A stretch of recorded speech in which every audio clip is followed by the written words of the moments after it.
inona amin'ireo valin'ny fitiliana natao tamin'ny singa nalaina tamin'ireo marary vokatry ny fanabozinana ara-tsakafo tamin'ny fety fankalazana ny tsingeritaona ny fenoasina no hotazomin'ny fitsarana amin'ny anaovana fanadina mahakasika ity raharaha ity hoy ny fanontaniana napetraky ny Italie Générale ny fiadidina ny Repoblika tamin'ny fitondran'ny amiraly Dideratsiraka Gérard Andrea Lemirovason tamin'ny ity androany ity.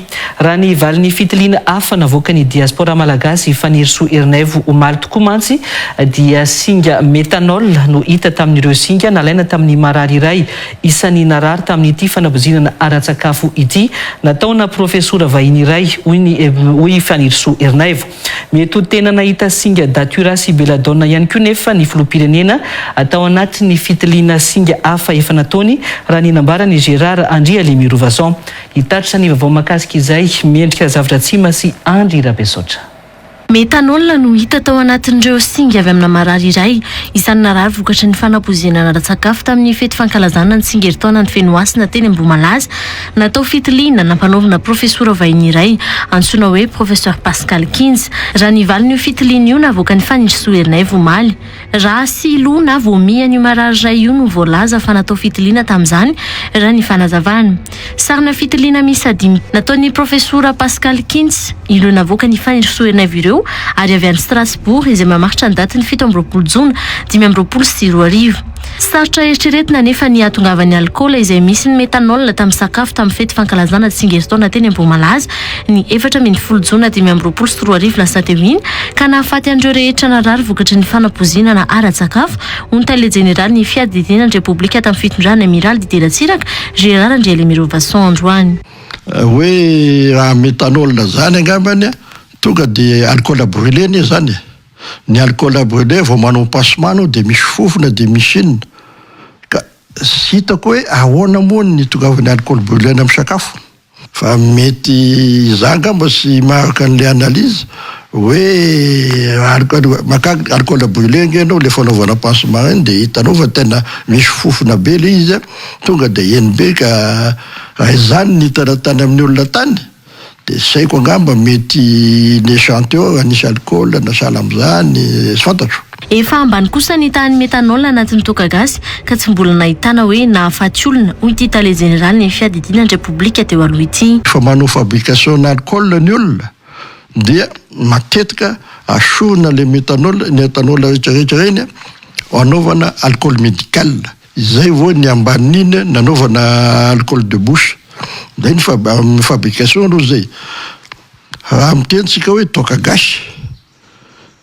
Toaka gasy matetika aloha sy de madio loatra satria sy manana vaposaturation ny alambikina toaka gasy de matetika misy etanol kely ihany. Fa sy mbola nahita hoe nahafaty olona maro be sahala am'izany ny fotoana toaka gasy hatramin'izao. Mety hampanahy ihany koa nefa raha ny fomba nakana ny singa sy nanaovana fitiliana no nisy an'io metanol io hoy Gérard Andrea Lemirovason. Kinakana ny prise de sang saiko nisy tasina alcool brûlé de nanaovana ny aseptisation. Zay sy fantatro. Tokony avy hatrany dia tsy nahatsiaro tena noho ny alkôla nefa ireo rehetra ninana io metanol io raha tena izay tokoa no namparary an'ireo olona 430 maty tamin'iny fety fankalazana tsingeritaona iny hoy Gérard Andrea Lemirovason. Raha metanol zany le izy tonga izay hita hoe nanao coma éthylique ny olona nanao an'le izy fa tsy resaka botulisme mosona zany fa fatarako azy ny polisy aloha de zay nataon'ny polisy fa maka olona mamy be dia be nandalana izy atao anaty cellule de dégrisement le olona de afaka ny tokany de mandeha izy mandeha fa avy eo fa hoe coma éthylique nahafaty olona 30 zany ohatrany mahavarina anako ihany. Tany amin'ny taona 1970 nefa nisy olona matin'ny metanol ao anatin'ny alcool brûlé hoy Gérard Andrea Lemirovason. Fa nahenoko farany zany olona be dia be matina metanol zany de tamin'ny dadatory tamin'ny année 60 tany na tany Manazary izy docteur de be dia be ny olona maty tany tamin'izany fotoan'andro dia nahafaty ny olona alcool brûlé misy ny sotroiny zareo zay nahitako farany hoe nisy accident na alcool éthylique ny anasala am'izany hoe coma éthylique nitondra afatin'ny olona be dia be. Efa laza moa ny filoham-pirenena Andrajoelina tao anatin'ny fandarana manokana nampiantsondro minisitra telo sy ny Tony Papanolana teo anivon'ny fitsarana ambaratonga voalohany teny Avoloa ny talata 4 Jolay 2024 fa ny principe actif ao anatin'ireo zava-maniry miisa roa antsoina hoe datura sy belladone no tao anatin'ny sakafo nalaina avy amin'ny loha na vomi andreo marary tamin'ny nitranga fanapozina na sakafo teny Ambohimalaza rehefa nakana singa nalefa natao fitiliana. Ary rehefa natao ny analizy tany ivelany ny zavatra hita tao anatin'ilay izy dia ny hoe misy planty anankiroa eto Madagasikara, datura zava-maniry sy belladone.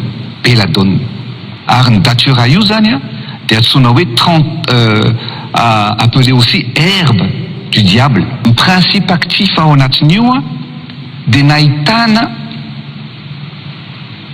an'ilay hita tao anatin'ilay vomi an'ilay olona zay maty.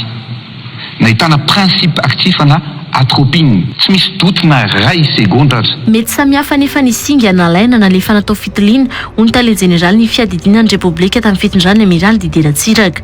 Mipetraka araka izany ny fanontaniana raha iza amin'ireo valiny fitiliana na analizy ireo nampiasaina tamin'ny fanohizana ny fanadihadiana mahakasika ity raharaha ity hoy Gérard Andriela Mirovaston. Arakaraka ny échantillon azon'ny mpanao analyse eny no amoahany résultat d'analyse. Mety zay angamba nihitany filoham-pirenena ny tenenany an'izany hoe nanao analyse izy dia nahita trasina ino moa fola zay datura sy belladone. Mety zay angamba nihita ny tany. Be dia be moa ny analyse natao fa tsy fantako hoe inona ny analyse ho tazon'ny fisarana amin'ny anaovana an'ilay izy fa fisarana manko ny manana amin'izao fotoana izao. Dia ny zavatra nisy sy dia nanao anina loatra zay autopsie. Ka zay ny safana ataony fa analyse n'olona anankiray ihany zany zao mandehandeha dia iny no entina manao polémique SCRO. Laboratoire miisa efatra izay teto an-toerana nandroako raha tany Frantsa sy tany Maurice moa nanaovana fitiliana ireo singa nalaina tamin'ireo marary sy ny sakafo nohaniny tamin'ity fety fankalazana ny tsingeritaona ny Fenoasina ny 4 Jona 2024 lasa teo ity raha ny fanambarana ny ministra ny fahasalamany ny 4 Jolay 2024 lasa teo.